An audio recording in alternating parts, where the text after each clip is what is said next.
Welcome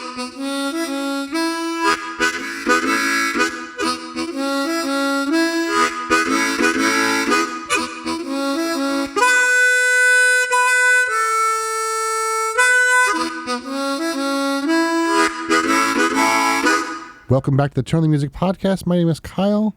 This is episode 26, and we are talking about measure 11 in the spirit of music. And joining us, as always, is CJ. How are you, sir? I'm doing well. How are you doing this evening? I'm okay. Okay. Yeah. Did you wake up thinking it was Friday? It kind of is Friday because I'm off tomorrow. Oh, that's good. That's Yes. good. Doing anything good? I have medical procedure tomorrow. Oh. Yes. They're finally going to get that thing off your neck. That head of yours. Yeah. That ugly thing. Yeah, I hope so. Everything okay? Good? We'll know after the test. Okay, good. So, Yeah. So I had an echocardiogram, a month ago maybe, and they noticed that my aorta was slightly enlarged, and they were worried that it might be an aneurysm. Oh, that's right. You mentioned that to But me. with my open heart surgery, it could just be the way it is, and they have nothing to base it on, so there's no, so they're just but it brings in a complaint, like insurance, so I got a phone call on Tuesday that said, oh, by the way, they're not covering the procedure on Friday. Like, well, it's 3 days before. Like, thanks for telling me. So I called, and they're like, yeah, so they don't want you to have it done in a hospital. It's like, okay. She goes, you can go to this place called ProScan. They'll do it for you. And it looks like, judging by their denial, it looks like they'll cover it if you go there. It's like, all right. So I get the information, send it over to the doctor. And I was like, all right, well, I prepaid for this. Don't ask me why. It was the stupidest thing I've ever done. But they called me up and they're like, hey, if you prepay, it saves you 10%. And I went, all right, cool. And me being a cybersecurity person, I gave her my credit card and I went, oh my God, this is a scam. Like, they have found my information, and this is how scams work. Like, people just call you and like, hey, if you prepay for this, right. and they take your credit card number so luckily it wasn't. They actually, deducted from my thing on the internet. So I called to cancel the appointment, and they're like, why are you canceling? I said, well, my insurance isn't covering it because it says right here they're covering it. I was like, well, my doctor just called and said they weren't covering it. So she's like, let me look into it. So 2 days later, she's like, yeah, everything's fine. There were two different parts of the procedure that are covering one part. They're not covering the other part. You don't need the second part. It was just an additional thing that we were doing just because you were here. So we're just going to do the one part that's the important part, and you're done. You're fine. I was like, all right, cool, fine. But it's like, why is it so difficult? This is why I don't go to doctors, because insurance is just awful. That's the problem. It's not the doctors. It's the insurances. No. Yeah. Like, you could pay out of pocket, but then you're paying an arm and a leg anyway. Exactly. Then it's the doctor's problems. Right. And I'm sure what's going to happen is I'm going to go through this procedure. They're like, oh, well, this was and then I'm going to pay even more. It's like, so no microphone until that happens. For those that are not listening to the pre-show, which has not even started. We've never done a pre-show. I know. CJ and I were talking about, I'm thinking about upgrading one of my microphones. So those that watch this on the YouTubes will see that I've got two microphones. This one is for the podcast. This one is for the YouTubes, because I use two different computers. So the one you use for the podcast is a Shure. Yes, the one I use is a Shure SM7B, which is an industry standard. It's been around forever. I mean, Michael Jackson recorded Thriller on it. It's been around forever. And then I bought this one, which is an AKG C214, which is a great microphone for like live recordings, because I was doing live recordings at the time. And it's a decent microphone, but it's a condenser microphone, so it picks up a lot of room noise. Right. And it doesn't have the vocal presence that the Shure does. And I kind of want them to be the same. I'm not happy with the way stuff sounds on the live stream and on the video of the podcast. So looking into potentially changing that up, but we'll see. So as long as you don't need a new heart. I probably do. I'm heartless. Wow. That's just. Can you get a squeaky one? like a dog toy. So every time you Yes. your heartbeat, the dog's like, yep. What's going on? Squirrel. So yeah, on top of that, and just a rough week at work, I was double and triple booked all day long today. I had no time to do anything. Now, and it was. Are you closed on Monday? No, because it's Yom Kippur, so a lot of the schools are closed. Yeah, we don't do Jewish holidays out here in Ohio. Yeah. So we're closed. My next day off is October 9th, Columbus Day. 9th, yeah. So interesting. Yep. How about you? What's up with you? I thought it was Friday. I got home from work. I was like, it's the weekend. Oh, it's not the weekend.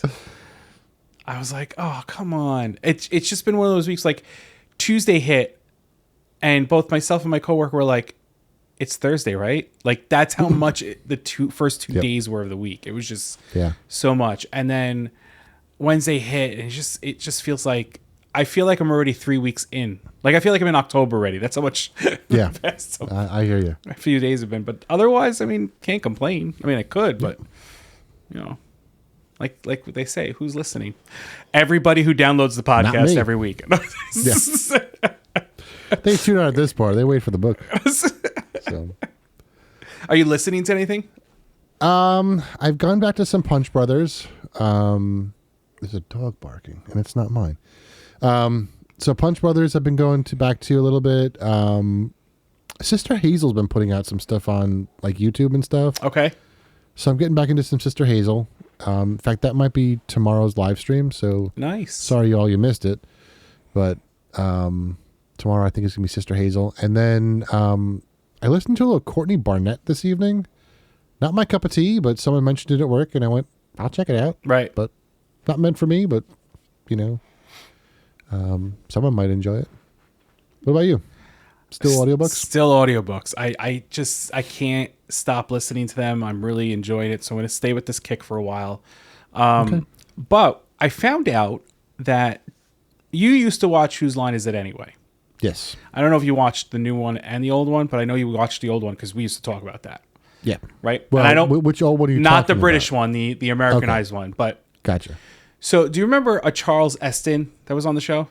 Yeah. He jumped Chip on. Eston. Yeah, Chip. Right. Yeah. So he's on the show Nashville. Okay. So he plays, I guess, a country singer on the show. He's putting out his own album. Really? Yeah, it comes out. I don't know if it's a couple weeks or next month, but he's putting out a country album. Interesting. Yeah. And it's just so weird because you watch him on Whose Line, he's talented. Right. So it's not like it's not a question of talent, but just to see him put out his own country album. And I think it derives from the fact that he's on the show Nashville. He plays a country singer. Like some of the artists that are on the show are like singing on the album, but it's not like Nashville's. It's like his album. Right. But it's country. Interesting. So like I want to listen, but I don't. Well, give it a shot. Because it's country. Yeah. Listen to it. No, I'm going to listen to it. I'm curious. You can turn it off. It's okay. No, I'm totally going to listen to it. But I thought that was very interesting. And I'm very excited because next month, October 13th, Friday the 13th, Hannah. Huh? Hannah Wickland. Yep. I ordered the record, so I'm waiting for it to come. Or I should say the vinyl for those that don't know what a record is. I should probably do that. I ordered one. I think I got the pretty one. No, I got the signed one. I did pay for the signed one. So I'm excited about that new music. Let's get over to Hannah with the website, and I will pre-order the prize. Yes. And I love the fact that she does all the artwork. Mm-hmm. I really do. Because it really really speaks to her music. I don't think... You can pre-order? You can pre-order, but I don't see the pretty one anymore. Uh-oh. I pre-ordered one I was like, I'm going to do it, and I'm going to get the signed version. Yeah, I don't see any of those. So, there is a signed version. Yeah. Cool. Maybe we'll get the signed version. Yeah, it's only $10. We'll get that and hang it on the wall next to Victor. Victor? Yep. Who I get to see October 7th. Mm-hmm. I'm excited about. I'm thinking about seeing him November 11th. But he's not with... Not with Rebirth. No. Right. Rebirth is. I know they start at 7 on that Saturday, Right. but you're not seeing it with them. Yeah. But now is it standing room only for yours? I didn't look. I think it is. We talked about this in one of the episodes that he was the one I'm going to is standing room only. Right. And you said that a friend of yours in Pennsylvania, the same thing. Standing room only there. Yeah. And they have Rebirth Brass Band as well. But it's standing room. Dates. November 11th. Oh. That's not Ohio. November 7th. Sorry, November 7th. Memorial Hall, I don't think, has standing room only. Let's look. Oh, Loading map. You people in Ohio need to sit down. I mean, Rebirth might be just for. I mean, the standing room might be for Rebirth only. It's possible. Let's take a look at that. But I know that they're playing at Brooklyn Steel on the 7th in October, and I know that from what I saw from the venue, it's standing room only. Gotcha. It says view seating chart. Nope, it is not standing room only. It is. That's cool. Seats. I'm coming to Ohio so I can sit down. Okay. I'm wondering. So the last time I saw him, he had Crystal Peterson open for him because she's from this area. So I'm wondering if she's going to open for him again, and that's why Rebirth isn't playing. Could you call the venue and find out? I probably could. I think it was a surprise last time. So do it. We shall see. Forget the microphone. Go see Victor Wooten. There is one seat available in the 1-2. That's far back. Is it $500? Third, 56 is the most expensive. Oh, that's actually not bad. No. Cool. 36 to 56 bucks. Okay, being that we're talking about Victor Wooten and we're reading his book and stuff, I'm surprised his tickets aren't more money. Yeah. I mean, is it so? The question really comes to: is it his decision, and does he tell the venues, "I don't want my tickets to be an outrageous cost"? It could be. I mean, I know Joe Bonamassa came around, and his tickets were outrageously expensive. Right, because I mean, feel even like for this area, and I feel like Victor Wooten. I feel like Mr. Wooten could easily draw a crowd even with $100 ticket. Mm-hmm. I think he could too. I think he has enough of a pull or a backing.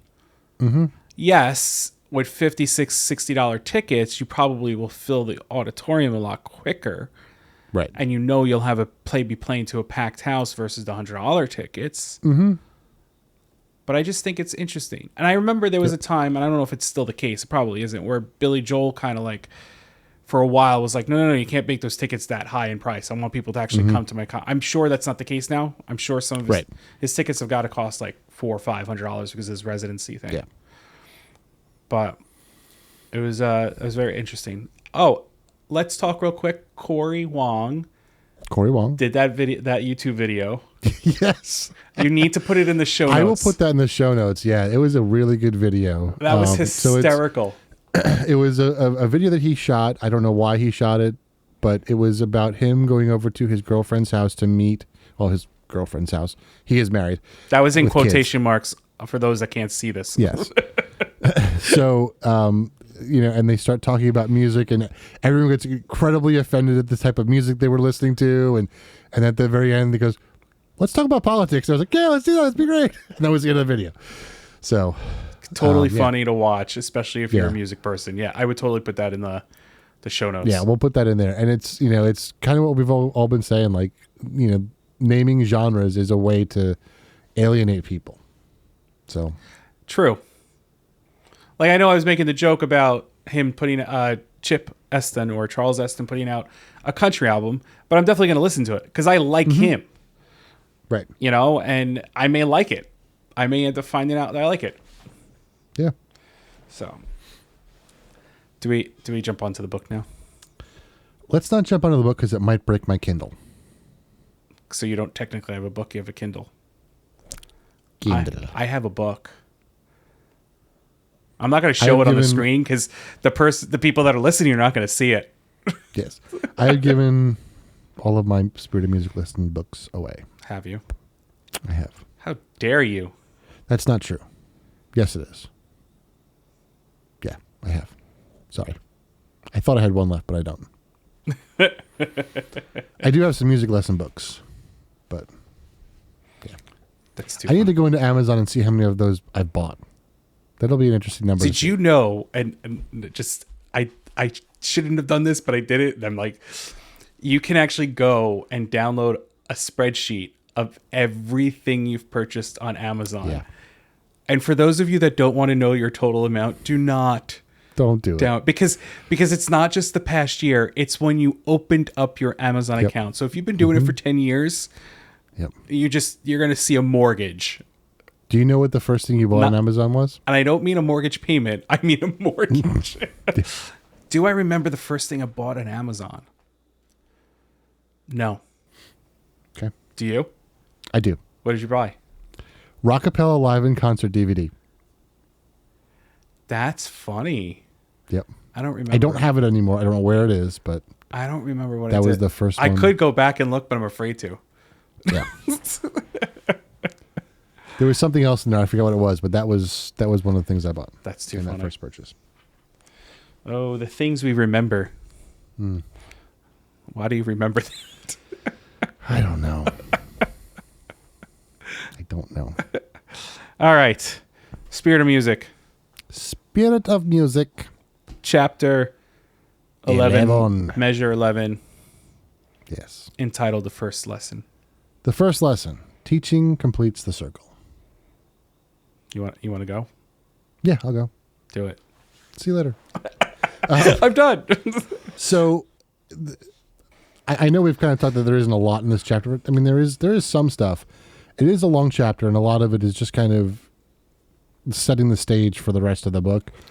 So to kind of fill you in, if you're just joining, Victor was kidnapped and brought to a place, and he later realized that it was his house. And at the very end of that chapter, he recognized the voice of a person and the aura of a certain person. And in this chapter, we realized that person was Michael. And he, goes into the living room area, and Ollie's there, and Seiko is there, and Uncle Clyde from the first book is there, and Isis from the first book is there. And we realize that Seiko's teacher, Kaladi, is actually Uncle Clyde. And Isis is actually Essa for Ollie's teacher. And they kind of start to explain to Victor what's going on. And one of the things that I was kind of intrigued about was this line where we was talking about Uncle Clyde, and how when he met Uncle Clyde, he said, he told me that Uncle Clyde chose to live that way, being homeless. I didn't understand at the time, but he once explained his reasoning both enlightening and sensible. He chose to live as a homeless person because it was the best way for him to be left alone. According to him, being homeless allowed him to do his work undetected, unnoticed, which is how he preferred it. I understood his logic, but in my opinion, he should have been playing and teaching music. He sure taught me a lot, and he was still the best harmonica player I've ever heard. And we've kind of talked about this a little bit, in wanting to retire and wanting to do this and that, and trying to fit into the norms of, the social, whatever it is, the culture around us, but not wanting to. And I kind of thought about it. It's like, yes, we are choosing to live this way, but like, could we really choose to live the way Uncle Clyde did? But are we... And not in the way like could we do it? Yes, we could, but like, could we really, like the way we are, could we handle it? Well, but you're going based upon the fact that we're coming from what we do now, how we live now, going that way. Whereas you don't know enough of the backstory of Uncle Clyde to know if this has just been his life all along. Like, maybe his family lived in poverty and he was used to living on the streets or having to whatever. We don't know what his backstory. Maybe he did have everything and he decided to step away from it because it was just too much. I think our decision So I'm in a different, me being in a different place where I have a wife and a child. So if I was not married, like let's say I didn't meet my wife, I think that I would be more nomadic than I would be. I think that, like, for example, one of the companies that we both worked at for a while gave you the opportunity to hop from store to store. You could do like year stints at the stores, whether it was overseas, whether it was in the country. Like, that's something that probably I would be doing to experience those other cultures, locations, and whatnot. Yep. But we are so used to the society of you work to have a home, whether it's an apartment, whether it's a house, whatever it may be. So you're working for these things. And I think we just fall into that and we're just so used to it. Now you have a generation of people that are using their tech and they're going off grid. Like you talked about in the previous episode about this guy that's off grid and all that stuff. And my question, the question that I really have is, would they have done it if they didn't have the tech? Because essentially he's making money off the tech. Right. So he's making some form of living. Yep. And he has to put himself out publicly in order to generate or monetize what he's doing. So if you were to remove that, would the decision have still been there? I guess it depends on the person. You right. know, No, of course. Because and there, I'm sure there are people out there that are doing it, but we don't know about them because they're not putting themselves out there. Exactly. That being said, I mentioned this gentleman before, Peter Santanello. He is a journalist, I guess, and he interviews people and cultures. And several weeks ago, he interviewed a gentleman by the name of Titus. And Titus he doesn't really call himself Amish, but he kind of lives the Amish lifestyle. And he was down in Kentucky, a couple hours from me. But he has done this. He was, his parents have electricity, and he lives on a 60-acre farm, and all he does is farm his own stuff. It's a homesteading thing. He farms his own stuff. He grows his own food, and he lives on, he said at one time, I think it was like $400 a year or something, like something ridiculously low, because he grows all his food. Like, he doesn't need anything. So where does he get the money for the yearly cost? All that is it's taxes, and so basically his taxes are so low that it doesn't. Yeah. Right. He can sell some, like, a little bit of food and there's the money. Yep. Okay. But that's the thing. Like, we know his backstory. We know he grew up with, and he was like, nah, I really don't want that. I want to do this. Yep. And I'll link the two. There's two different videos of Titus, the Titus interview. I'll put those in the link with the Cory Wong video this week. And I think a third one is coming. Titus he's a preacher as well. And he feels God calling him to preach places. So he decided that when Peter came back this time that they were going to go to Tennessee to preach, but they were going to hitchhike there. So is he the son of a preacher man? I don't believe he is. No. But it's going to be interesting because the video is going to be the journey of hitchhiking from Kentucky down to Tennessee to preach, and then Peter's friend's going to drive them back. And they're going to try and do it all in one day, which is going to be interesting. So interesting. Yeah. Anyway, back to the book. No, but I mean, it says, I just want to go back a little bit. When he realizes that Michael is there, he says, I could feel his spirit. I could also feel the spirit of music. They were always together, a dynamic duo. And that kind of stood out to me because I feel like, even though I'm listening to an audiobook right now, it's still a sound. It's still something. And I feel that same way. I feel like there's always something. Or even when I'm sitting outside and the wind's blowing, I'm always listening to it. And I think that's very interesting. And I'm not saying that that's how, like, people see me, where, like, I'm a dynamic duo because music is there. But I'm just saying, like, that's just, it's interesting because I like to think that. I like to feel that way because there's just, I talk about it. I want to share it, and whether I like this song or not, or this or that, like, I still wanting to listen, and stuff like that. So I just thought that was interesting. But I think it's interesting how there's so many diverse people, these characters. Mm-hmm. They really are. Yeah. Yeah. So, and again, he talks about how Uncle Clyde and Michael taught that music and life were, he taught them more. They taught him more about music and life. Mm-hmm.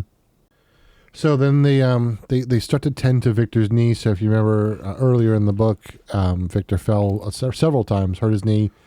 And I mentioned this kind of earlier in our episodes where Michael takes a set of headphones from a gentleman by the name of Gus, and Gus was brought up at the very first chapter. And they put the headphones on his knee to heal his knee, essentially. And question for you: so they talked about how Victor's song is "Amazing Grace." Do you think you have a song, and do you know what it is? No. Okay. And I don't know if I have a song. Right. I may have a voice and like a singer, but I don't know if I have a song. Okay. Do you? I don't know. Yeah, I don't know. And which it's funny because you asked that question, and as I read this, I was like, do I have a song? Like if I felt the need to use a song to vibrate my knee back to feel better, like do I have one? Yeah. Because I mean, it's a proven fact that vibrations and certain things do work. There is a scientific method behind this. It's not, there's more to it than just putting headphones on the knee, but there is something that's there. And for those that don't believe it, think about like massagers, like, that's just vibration. That's all it is. Look, MRIs are vibrations. Essentially, they're making your cells stand up on end so they're easier to read. Like they're creating this magnetization, this thing. It's still a vibration. Like there's still something there. Yep. We all vibrate when we walk. I vibrate when I walk because I'm shaking the ground because I'm fat. Wow. So anyway, they tend them to Victor's knee with the headphones, and Victor is a little unsure whether it's going to work. And Michael reminded them that music is energy and that she can be used for many things. Like medicine, we don't have to focus on it or believe in it to reap the benefits, which I like. That's kind of an interesting thing. Yes. But when we consciously and purposefully engage our feelings with music, her power and ours grows. So yeah, I mean, I think it's both, a mental thing, but also a physical thing as well. So that being said, the part before that with the asking, what's your favorite animal? Oh, yes.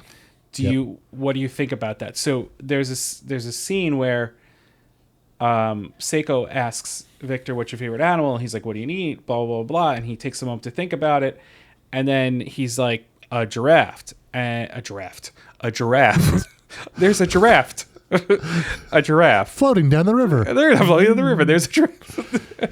What kind of raft is that? It's a giraffe. A giraffe. And him, Seiko and Ali start to laugh.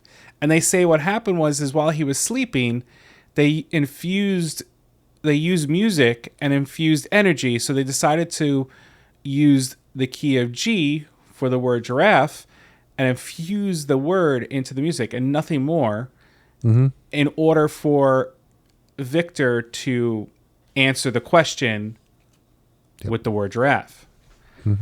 And interestingly, his mattress vibrates to a G. Right. So, and I wonder how much of that is plausible. Right. I don't know. Because you could use vibrations and stuff like Reiki therapy and all that stuff, or singing bowls or something to help yourself balance and help yourself meditate and all that stuff. Yep. So that is something that's helping your energy. But is it plausible to use that as an energy to transmit something? I mean, it is. I mean, when you bring people together to listen to music, you're transmitting a sound that they want to listen to. But like, think about the way radio works. I mean, that was. Could I get you to say giraffe? Giraffe.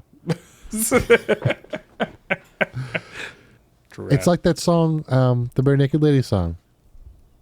You know, you can hang it over there. Underwear? Just made you say underwear. Oh. So, As but, we if you digress. think about it, yeah, well, yeah.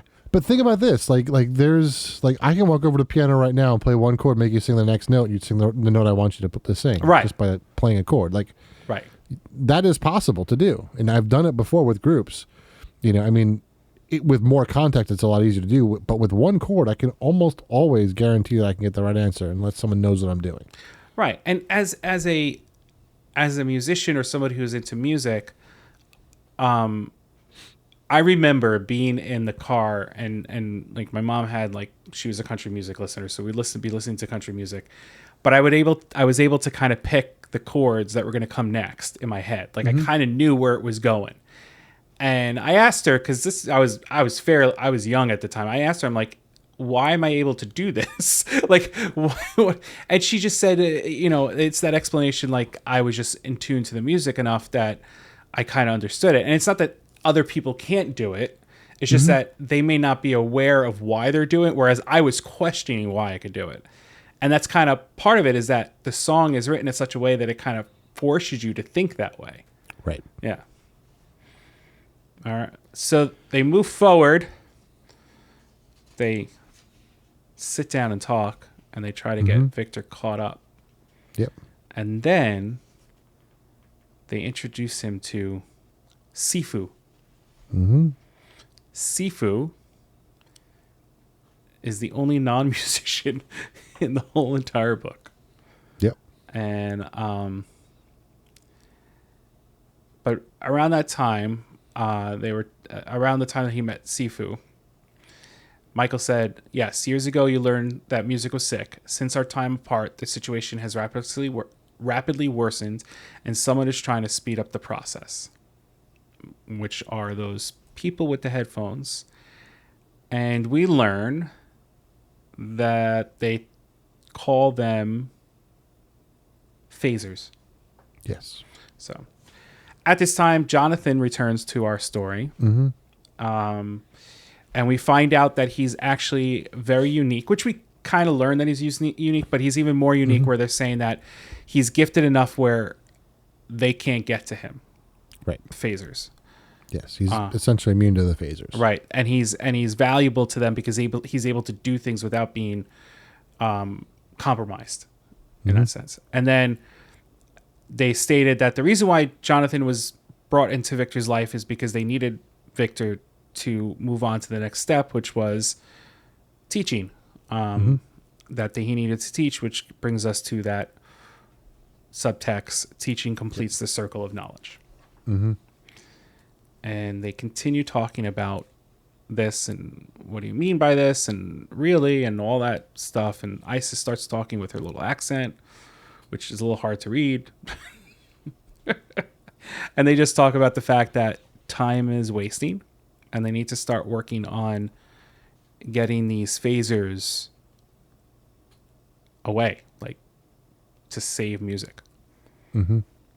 And then so this is something that I think is interesting. So they're trying to bring together people to do this, musicians, people that are like-minded and all that stuff. Right. And Uncle Clyde says, you see, the air you're breathing right now is the same air they're breathing in Japan, Africa, Russia, or anywhere else in the world. But there's only one air. Like, it's not like they're breathing Japanese air. They're breathing the same air that your air, you know? It's not like the food. Now, I just had Japanese food. I can eat Japanese food. Even though it's still food, it's going to taste different. But the air that I'm going to go, if I went to Japan, I'm breathing the same air. Right. And he goes, the same thing. It's there's nothing different about water. It's just water, you know? Which is not true, because if you read certain... I heard that. What was that went by? Was it a motorcycle? No, that was a car. Oh, that was a car.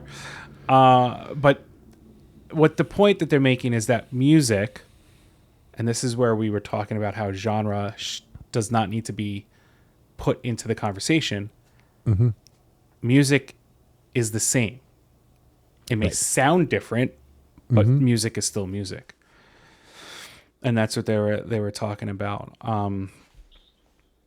So they're saying that music is what gave them the connection and what brought Seiko and Ollie together. Like, Right. Jonathan was kind of forced on Victor, so Victor would meet him, whereas music brought those three together. Right. And moving on from there. So essentially, for those that are playing Mortal Kombat 1,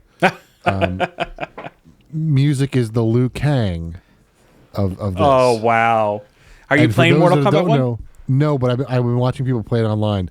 So if you play the story mode at the very end, Liu Kang brings together all of these different Lewis, if you unplug the thing again, I'm going to beat you. Thank you. Okay, good. Don't say that on a microphone. Last time Lewis laid down, he unplugged or turned off the monitors, and if that happens, I can't hear. So anyway, they realized that there are different dimensions, and then Liu Kang goes out to all these different dimensions and pulls in all these like heroes to save the realm that he's in. And this is the end of Mortal Kombat 1. Mortal Kombat 1. So there's going to be a sequel. So they're creating a multiverse of Mortal Kombat. Yes. Isn't Van Damme in there now? Finally, he plays like it's Van Damme plays. I don't know. What was that? Luke. Who's Kano? the act? Kane? No, not Kano. Johnny Cage. Johnny Cage. I don't know. I don't know if it's true. But it says something about where Van Damme finally in Mortal Kombat as Luke Cage. Like it's Van Damme playing Luke Cage. Johnny Cage. Whatever. You know what I don't know. I don't know. I don't. Sorry. I don't know. I watched the end of Mortal Kombat 1 today, so I just think of Highlander. There can only be one. I think it's weird that we went from like Mortal Kombat 2, 3. I think we went to 11, and now we're on 1. Well, it's like Xbox. Is Xbox like? That's exactly what it is. We did Xbox 360, which is essentially a circle, and we went to Xbox One. Right. But then we went to Xbox X. Then we went to Xbox XS. And then Xbox XXX. Are they going to do a triple X Xbox? Who knows? I have no idea. That's kind of dangerous. Yes. So ISIS, back to the book. ISIS says we connect to each other, animals, Mother Nature, and all kinds of objects if we want to. Everything is a vibration. But the most powerful one is love. And the more we love, the easier it is. Music helps us connect with each other because we love each other and we love music. Now, I think it's funny.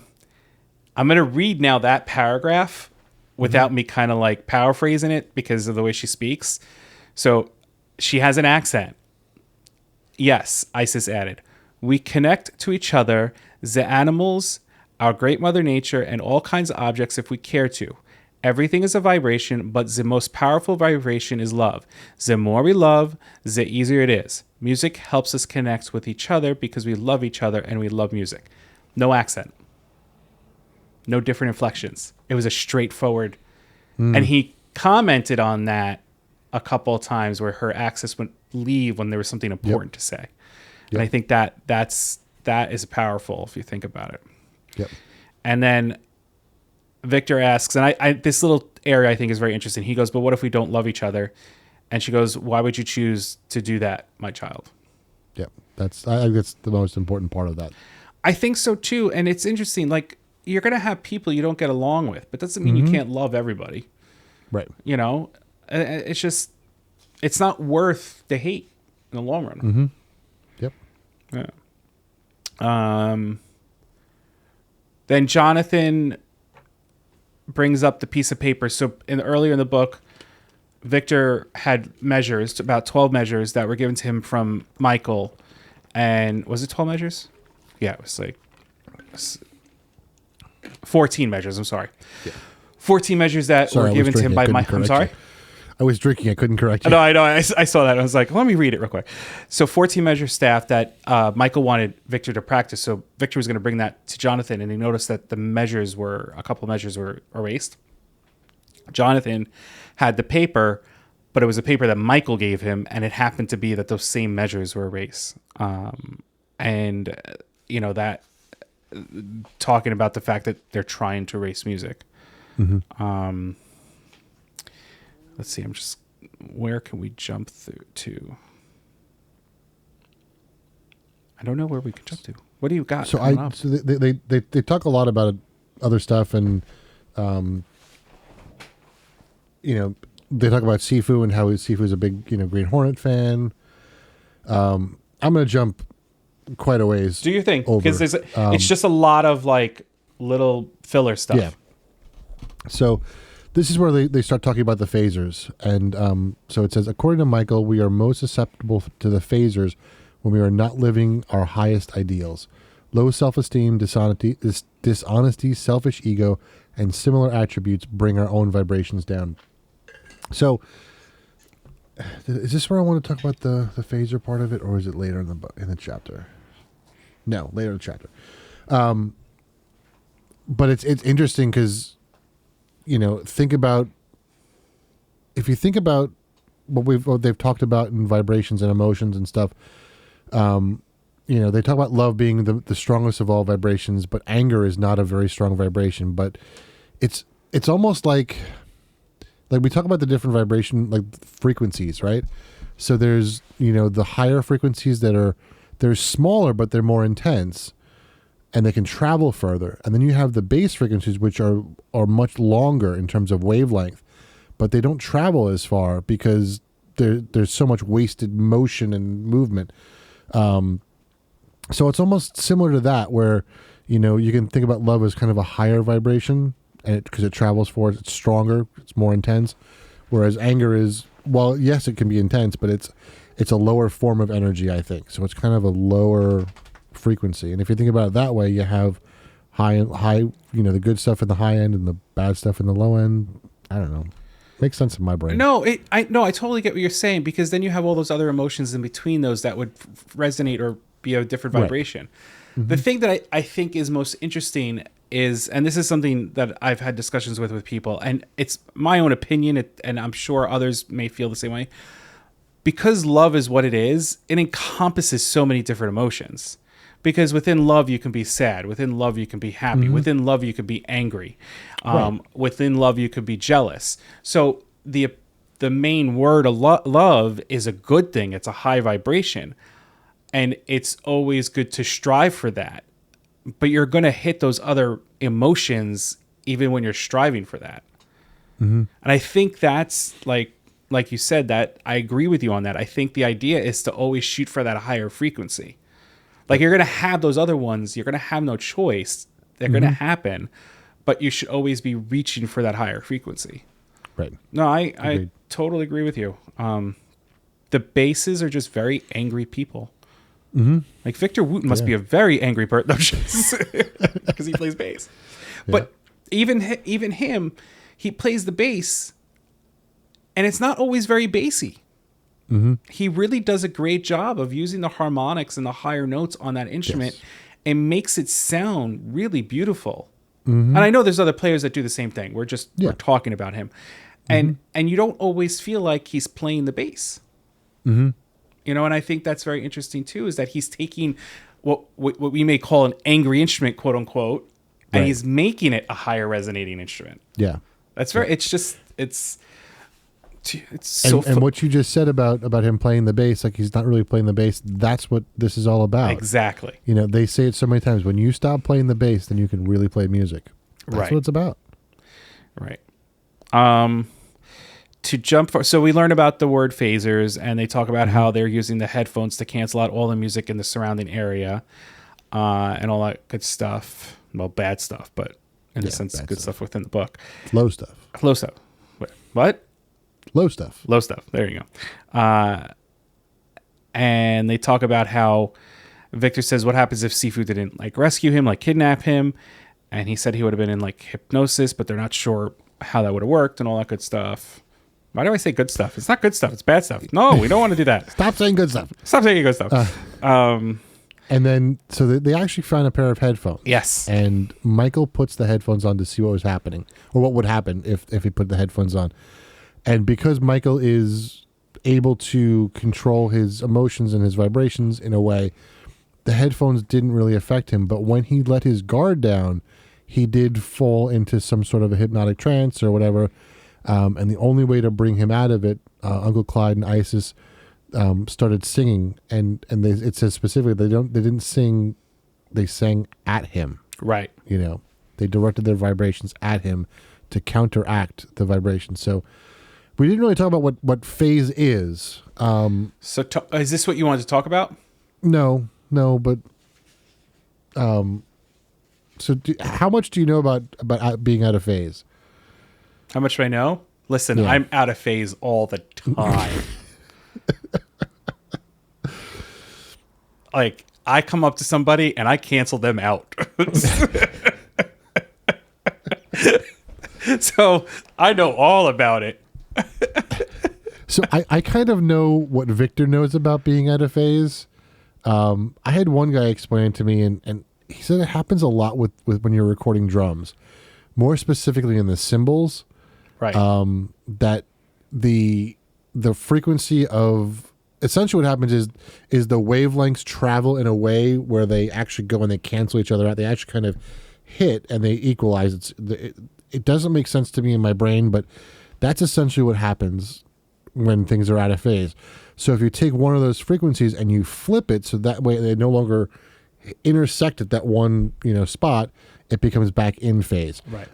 We have, I don't know if you've seen it on your little thing on your Apollo, but there is a button to reverse the phase. Yes. So a lot of these instruments or recording devices have it.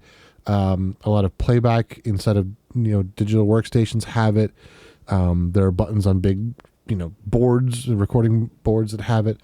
So you can flip the phase of each individual channel. You can flip the phase on a whole master track.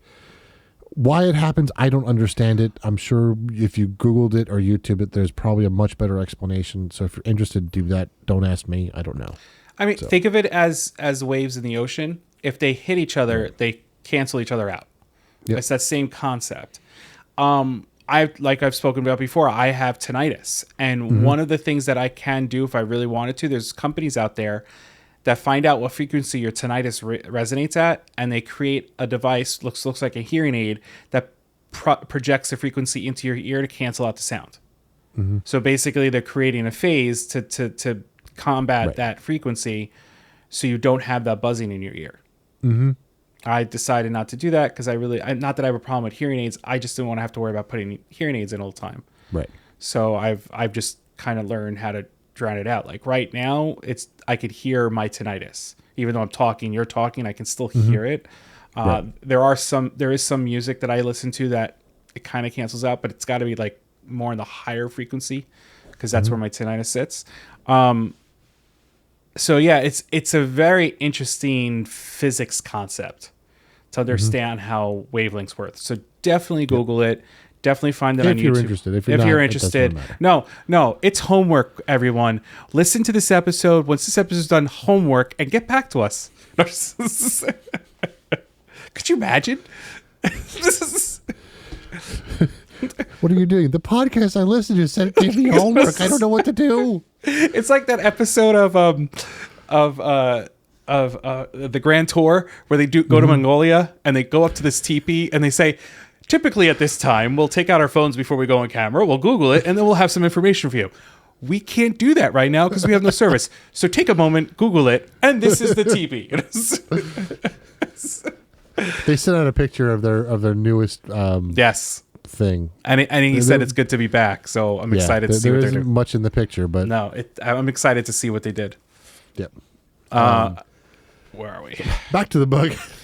I think we're all over the place tonight. That's okay. It's good because this whole chapter is just they talk about the effects of the phasers, and they've been trying to find a way to combat them. And they said they found that younger musicians made the best students that made the best students, but were also the most vulnerable to the phasers, is what they said. Right. Which caused more questions than anything else. Then the question was, how do you stop them? Before you get to that, I want to go back a little bit. Yeah, go ahead. Oh no, I hit the wrong button. See, that's what happens when you use electronics. I know. Hang on, let me open my book again. It's a Kindle. It's just burnt up. Where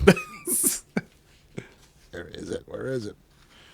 So, after the experiment where Michael, put the headphones on, it says it made it clear that love was essential because that's one of the emotions that they projected at Michael. But then it says, it is when we are unaware, living with lower ideals or playing uninspired music that the phasers launch their sneak attacks on us. Before we know it, our lives have changed in ways that are often imperceptible until it's too late. And that made me think about what we were talking about earlier about, how society is forcing us to live, not really forcing us, but kind of forcing us to live in the way that we are. Grooming us. Yeah. Yeah. I mean, it's just a lack. It's just a lack for a better word.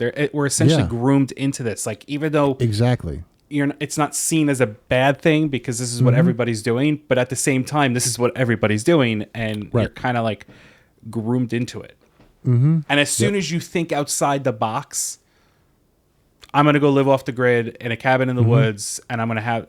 They're like, whoa, wait a second. Right. Are you crazy? Like, are you sure you want to do this? Yeah. I don't want to be a part of society anymore. Like, it's crazy. I don't want to be a part of it. And so we're getting close to Halloween time, and this struck me last year. I think I mentioned on the podcast last year, but so it was my first Halloween in the new house, and it was very different than my old house. So my old house, it was a little cul-de-sac area. It was, kind of secluded. It was really tight. I wouldn't say tight knit, but there were a lot of kids, and like almost everyone in the neighborhood did the whole trick-or-treating thing. Everyone was outside, I went out last year. I was one of 6 or 7 houses that did it, like every house around me. I was the only one around. I could see maybe 3 or 4 houses, participating, and it was like very different than when I grew up as a kid. And I'm like, is it a culture thing? Is it a culture shift, or is it just the way this neighborhood does it? I don't know. No, I think, or has the world changed? I don't know. I think it's changing because of safety. Right. Even for us, which this neighborhood's been here for decades. My wife grew up in this neighborhood, and she even said, like, back in the day when she was trick-or-treating, it was a ton of kids out there. I think maybe we get 10 people, and that's almost including groups of like 3 kids. We even took our son out and we're walking around. There wasn't a lot of people, and it's not that people didn't have candy on the doors or whatever. It's just there weren't kids out there doing things. Right. It also could be, and this is the demographic. Like right now, we're having more families in the area that have younger kids, so it's possible that this year we'll have more. Whereas like a couple of years ago, there wasn't a lot of the people that were here that were still here during the pandemic that didn't sell their house were people that lived here and didn't have kids, and their kids were out of state, and you don't have the kids. So it could be the demographic of the area. You could just be in an area that doesn't have young kids right now. Yep. And that may change, but it's very interesting because I agree with you. Back in the day, I remember like going out and there's kids everywhere on the block. Yep. And it was like real. And we've got certain hours, like it's 6 to 8. That's it. Yeah. I remember being out at 8 o'clock at night. Yeah. That's when we started. Getting real candy and not fruit. Yep. And it's funny. My mom was talking about it this year. She's like, I'm not sure I'm going to do Halloween this year. And I was like, yeah, I've been kind of thinking the same thing. It was kind of a waste last year. She goes, but I might give out pencils. I'm like, oh, don't be one of those people, please. That's funny. That is really Next, you're going to give out what? Toothbrushes? Come on. No, racers for the pencils. For the razors, yeah. Oh, we digress. But it's like, so it's, thinking about like how things have changed, and, it's probably been a slow change. I don't think all this stuff happened right at once, but I'm sure hundreds of years ago things started changing slowly. That's the thing. It's the change happens so slowly that you don't notice it. And that's exactly what they're saying. Yeah. Yeah, but you question it because you question of what changed from the time that we were younger to now, and because it happened so slowly. Like, we're trying to question it, we can't pinpoint it on our end. Yep. Has there been studies made on this? Probably. You probably could find studies made on this that people spent and wasted money on and said, what happened? Yeah. All right, you can go back to what you're talking about now. Sorry. So when you want to make a sauce, no, I'm joking. I was talking about how they were saying like, what are they going to do? How are they going to fight this? And Isis says, we already told you. It's so simple. It's difficult. And she said, you have to feel deeply, honestly, and as much as possible. Hug each other, speak to each other, recognize and respect each other, sing together, play with music together. The most important of all, love each other and love yourself, which goes back to where they were saying that those that are not self-aware are more susceptible. And Michael responds, right, music brings people together, not only to feel, but to agree on what we feel. That is powerful, and that is why music is an important force to the phasers to demolish. It is extremely important that we continue to feel music. And they actually talk about society, like how society's lost touch, and why is that happening? Seiko says people call me weak if they show my feelings, and Uncle Clyde's like, you're not weak. And then she plays the drum. She says the drum doesn't sound right, and they think it's infected by the phasers. So they ask Jonathan to put the drum outside, and she says goodbye to it because it's her. It's like her friend, and says goodbye to it, and hopefully she'll see it again soon. And then, Michael said, everything is a vibration. Everything is a vibration. And that's true. That's a proven fact. That's a scientific fact.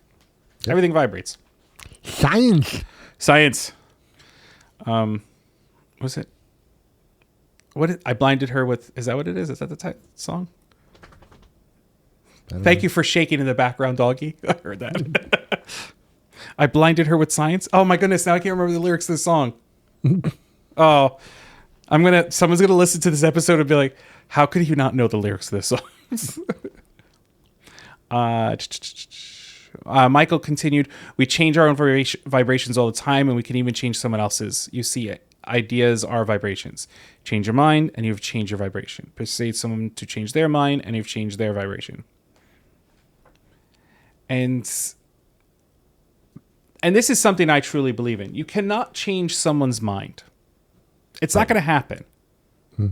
You can talk to them. You can offer advice. You can offer an opinion to the situation.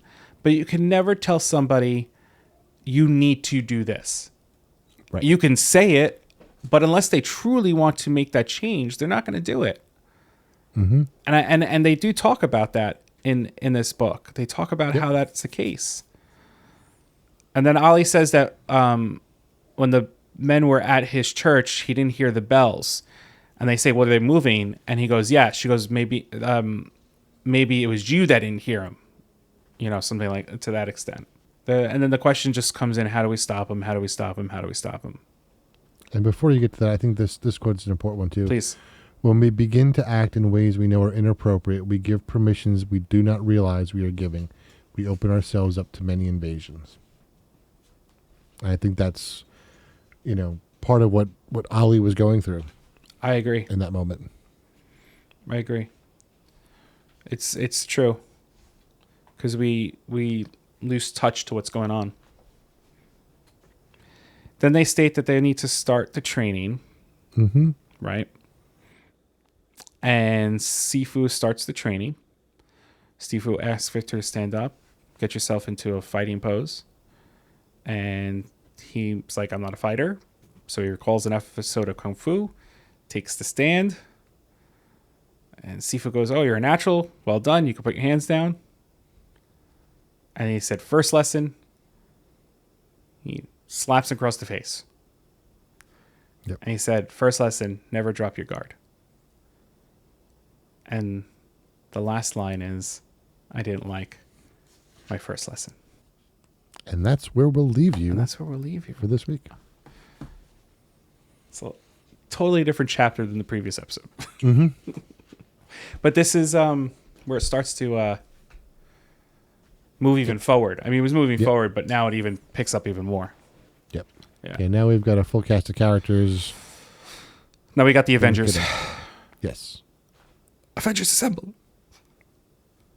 That's copyrighted, so I probably shouldn't say that. Not sponsored. Not sponsored.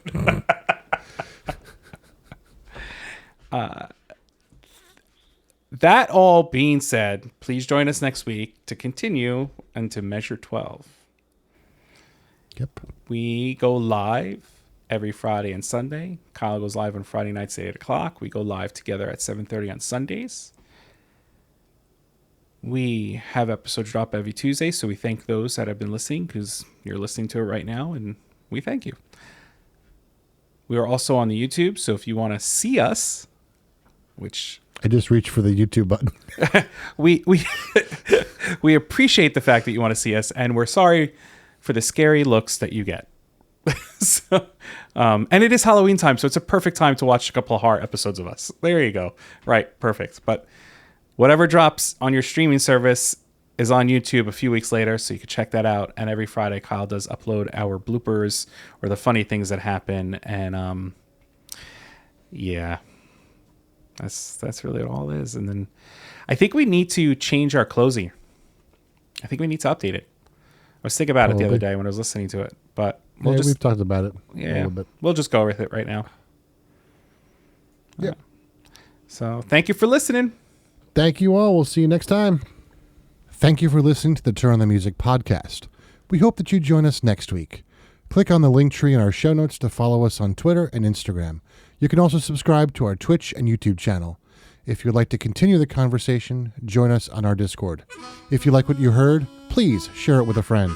And if you really want to help us promote the show, head over to Apple Podcasts or the podcast service of your choice and give us a 5-star rating. Remember, always share the music.